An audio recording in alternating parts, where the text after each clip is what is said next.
Well, welcome everybody live on the call or watching the recording, and a very happy 2021 to all of you. My name's Christian McNeill, and I'm here today with my colleague and co-author Barbara Smith. And these are a series of webinars we're doing, which happen once a month, based around our book that we co-wrote, Addiction: One Cause, One Solution. And we're kind of working through the book. And tonight's topic is feelings. And the Barbara and I came together. We're both, amongst other things, and perhaps somewhat later in life, we have both become teachers of the three principles, and we both have an interest, personal interest in addiction. Barbara has a long professional experience in that field, and my original interest in the field was personal, and we tried to capture some of that in our book and to explain how we have come to understand that the inside out understanding can be really helpful in getting a sense of what addiction is and what recovery is and how recovery can be enhanced.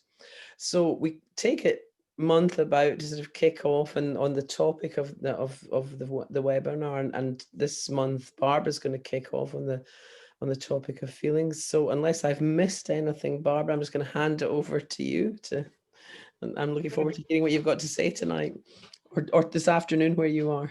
Yeah, this afternoon where we are. Well, thank you, and Happy New Year, everybody. I am, as I was reflecting on what I wanted to say today, I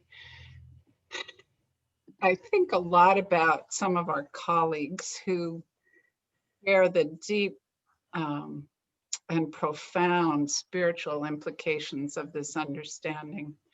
And to explore this at its depths is really limitless. But what Christian and I really wanted to do was to sort of lay out in a very simple and clear way sort of the foundational pieces of this understanding for people hopefully newly in recovery, or really for any of us who were not aware of how our system, our mental health system actually works. So, you know, sometimes I feel almost apologetic that the way I approach it is so simple, and yet I think there's such profound beauty in the simplicity of this system, especially having been in the field of psychology all these years. You know, we can make things so complicated. You know, the tomes and tomes and tomes of things that have been written in the field of psychology, and you know, the amount of triple blind studies and things that, you know, don't really ultimately seem to be helping people. And the simplicity contained in this understanding just clarifies things so beautifully that it's just, I don't know, it's just crystal clear for most people. So, you know, if it seems too simple, it's not. It really is this simple, and it is a remarkably beautiful thing once you can see the simplicity contained in it. So, having given that sort of opening, I just wanted to talk a little bit about feelings. Feelings, I think, and we both agree, Christian and I both agree, that feelings are built into this system. And of course, we have no way of actually knowing what the purpose of them is. But what I can tell you they do is that they point you towards something.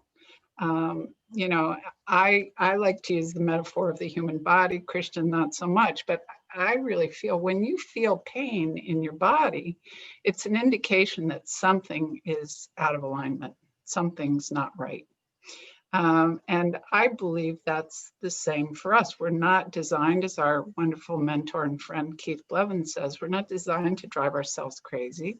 We're not born to be miserable. We're not born to be depressed. We're not born to be anxious. So when we start to experience those feelings, it's an indication. It's like a GPS system built in that gives us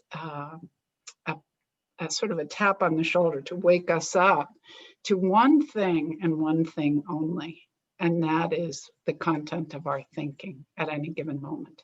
So that is, of course, what we've been describing as the outside in and the inside out understanding that our feelings are always and only, without exception, coming from our thinking. And when you start to see that on a deeper level, when you start to see, oh, yeah, when you can sort of remember, it's like this wake-up call. When you can remember, oh, I need to look in one source. I only have to look in one direction now. I don't have to look to my childhood or the bullying I had, or, what happened with my boyfriend, or it's just always, without exception, coming from how you're thinking about the circumstances that you're experiencing in that moment. And that clarity and that simplicity is so helpful to me. If I don't have to look in a bazillion directions, my mind settles down and I can all of a sudden begin to find solutions and gain insight and see things more clearly, that in a state of agitation and upset, or searching in the outside for the source of my feelings, I just find that things become clear to me that I had never seen. I'll just share an example. A few weeks ago, I was feeling really despairing. And I was walking down the road. It was a beautiful day. There was nothing wrong in my life, but I just felt this deep, dark feeling of despair. And, my mind automatically went to this whole, well, it's right before the election in the US. And, there's so many things with the pandemic to feel distressed about, and all of these other, things that could possibly have been a source of my despair. And my mind just started spinning. It's like, of course you feel despair. Of course you feel despair. And then it was like, no, wait a minute. You know how this works. Just remember, what you're experiencing right now is your thinking. And even though my mind wanted to keep telling me, no, it's the election. No, it's the pandemic. No, it's, climate change. No, when I could just sort of reassure myself, no, that's not the way. Then I started to have these insights. This is a very insightful walk. I started to have these insights about, despair is really familiar to you. You tend to go to that place of despair a lot. And then I remembered when I was, in college years and stuff, that I was really into being an existentialist. My degree is in religion and philosophy. And so I loved existentialism and the sort of the darkness of the despair of, and I was like, wow, isn't that interesting? This has been sort of this thing that's followed you throughout your life, this habit that your mind has to go to this dark place of, writing these horrible outcomes about what's going to happen in the world. And once I saw that, I just kind of let go. I was like, oh, you don't have to do that anymore. You're just writing really scary outcome stories that really may have nothing to do with how it's all going to turn out. So you could just let that go now. And the rest of my walk felt so much lighter and freer. And it was like, wow, that's amazing, how this works. So I'm going to stop talking now and let Christian share a little bit more about her experience with how feelings work. Yeah, lovely. Thanks for that, Barbara, and yeah, really nice. Um, one of the things that I was reflecting on while you were talking is just you know, you talk about how we attempt to put this over as simply as possible, and we do, and the fundamental principles are simple, but they're also, to my mind, really profound and powerful.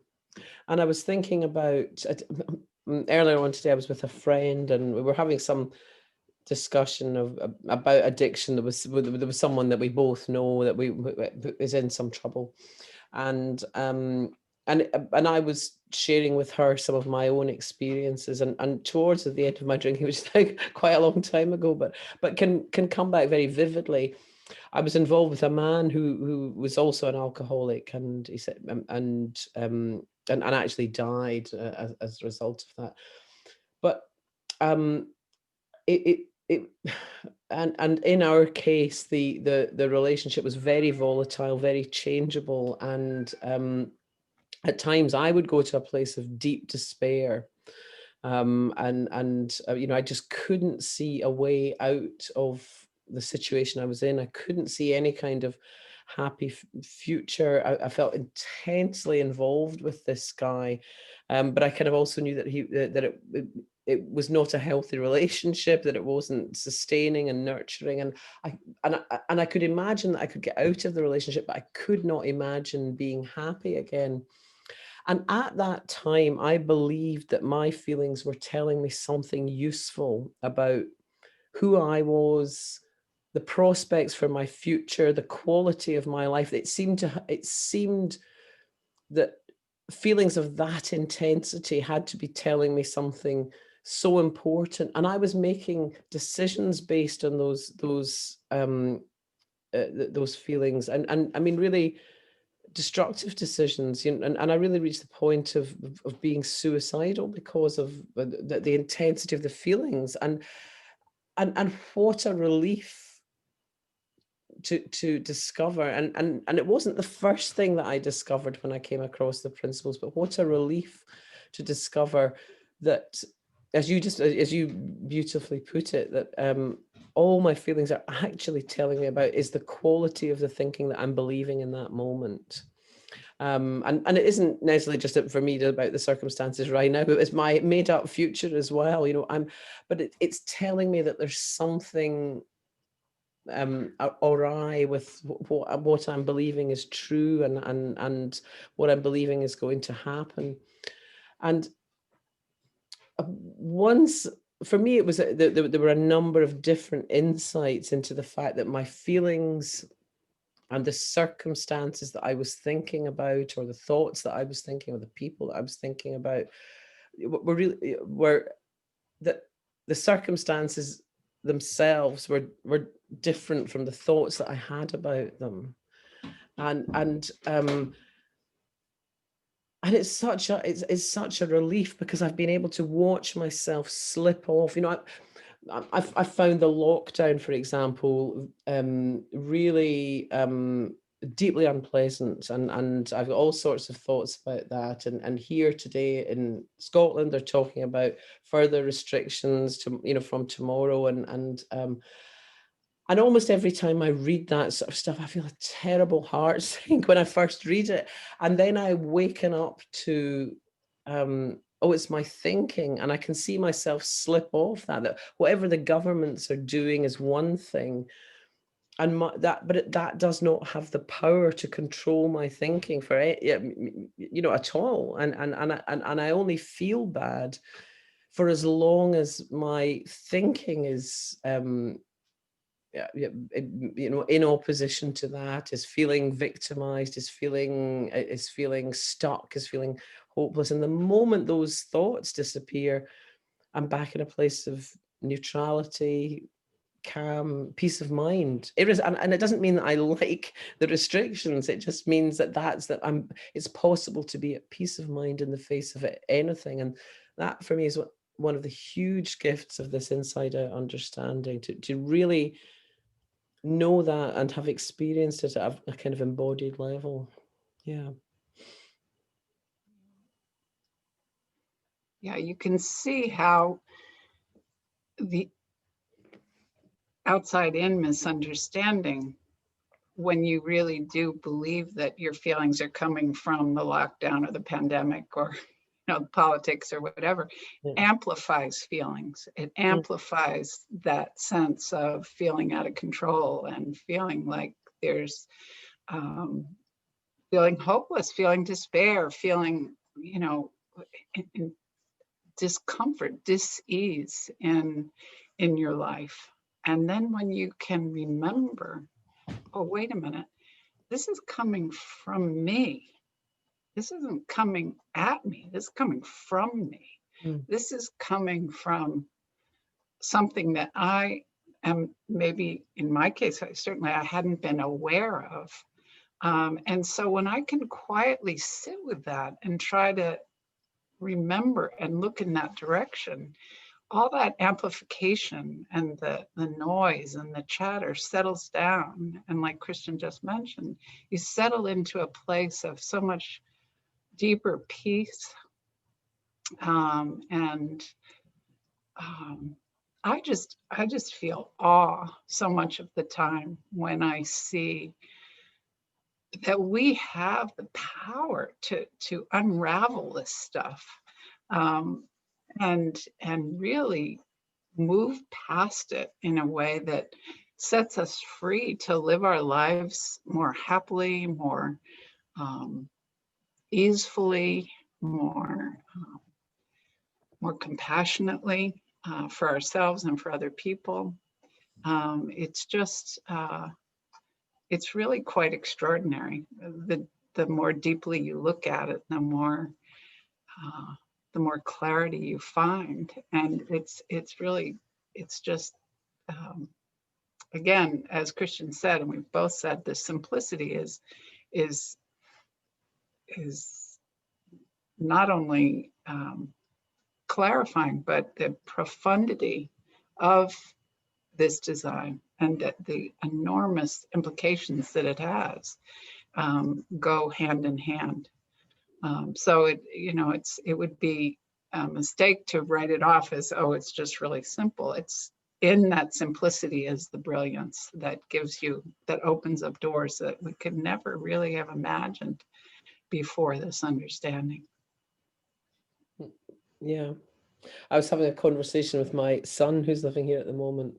The other, he's very kind of intellectual, and we he was feeling a bit flat, and we were even talking a little bit about the inside out understanding. Not always a good idea to do that with your family, but nevertheless.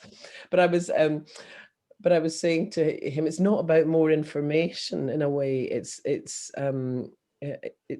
It can be difficult to explain, but what I was saying to him is that it's been 10 years for me since I stumbled across this, and those 10 years have just without doubt been the happiest. And I mean, by a long chalk, and of course that doesn't mean happy every minute or contented or even having peace of mind every month, but just a consistent and a sort of burgeoning contentment and level of quality of life that's just incomparable, really. And it's that process of more, as it's not necessarily a time thing, but it has been in my case, because over time I've had more and more little insights that dissolve more and more of the thoughts that I didn't realize that were thought, that were keeping me stuck or creating pain or discomfort or discontent in my life. And it has been it's a process. It's as though having started, having pulled the first thread of this, more and more is revealed, and it's almost like the more you think, oh, that too is a thought, that for example, just in the past year or so, I had, had an insight. What one of the areas of life that was always a challenge for me was um, weight and so on. And I had to, and I didn't. I had this idea that it's always there's always somewhere else to get to. If I lose more weight, I'd be happier, healthier, fitter, and so on.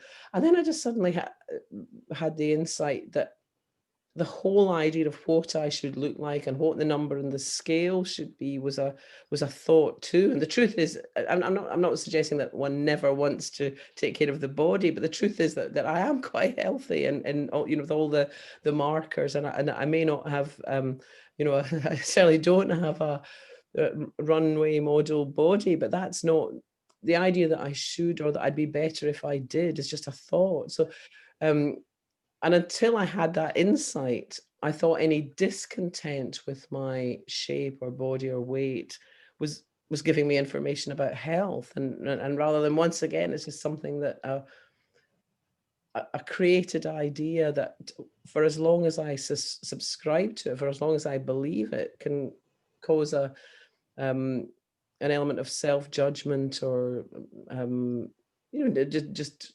mild discomfort. So it's, I mean, that's a fairly trivial one, but all of these things, it's for my from my experience, it's just been that more and more and more kind of falls away, and life becomes simpler and simpler, and it's very, very nice. That's been my experience. It is. It is. I think everyone who learns this understanding and has a deeper experience of it really shares the same thing, that it frees us in ways that, and everyone's comment is, once they learn it, well, why didn't we know this before? Yeah. Well, if I said to most of my colleagues, well, you can really narrow human psychology down to this very simple equation, they would think that was ridiculous. And yet, when you can see that your thinking is creating your feelings, and you can really experience that, and again, it's more than just words. I mean, when you can really experience your thinking creating your feelings, and you can see it with great clarity, that's where your freedom comes from. Yeah. And feelings are there to point you towards that. So how cool is that? Like, it's built into the system. It's there to tell you, look at your thinking. Now you don't have to examine your thinking. You don't have to try to stop it. You don't have to do anything about it, but it's there to say, boy, something's going on. And that's what helps to wake us up. And waking up, I do believe that's what we're here for, is to wake up and to see things with ever increasing levels of clarity in our lives. Yeah. And the system is designed for that. Like, how cool is that? That's really cool. Yeah. And also there's the fact that this has been happening throughout people's lives already. What because otherwise nobody would get over anything. I mean, obviously, sometimes in life you can change the circumstances that you are blaming for your distress when you don't know that it's actually your thinking. But there's lots of times you can, and yet people people do get over things that, that situations that they wouldn't have chosen, losses that they suffered, or and so on. And I think that's one of the marvelous things about this work, is we're pointing to what's already been happening, but phenomena that people haven't kind of made explicit, that they haven't had eyes for, and it's lovely to because you can always draw out from someone's experience times when this has already happened. It's not that you have to learn something new or how to use your mind differently. It's really just change your perspective slightly, look at this situation, and that's and I think whenever anybody can bring to mind, oh yes, I did get over that thing, despite that didn't work out the way I wanted it to, you know, that can be the beginning of an insight into how this works. And there's an expression that Keith Blevins uses, and Keith already referred to, of inevitable evolution, which I just love. And it's that idea that if you have one insight, you're going to have more. You know, if you've woken up once, that experience is going to expand, and the speed of that and the depth of that is an unknown, but it's inevitable. You will see more. You will. Life will become easier, especially if you continue to be open to that and to look in that direction. Yeah. So I think we could maybe open it up to Sure. other people's comments at this point. And we're going to turn off the recording.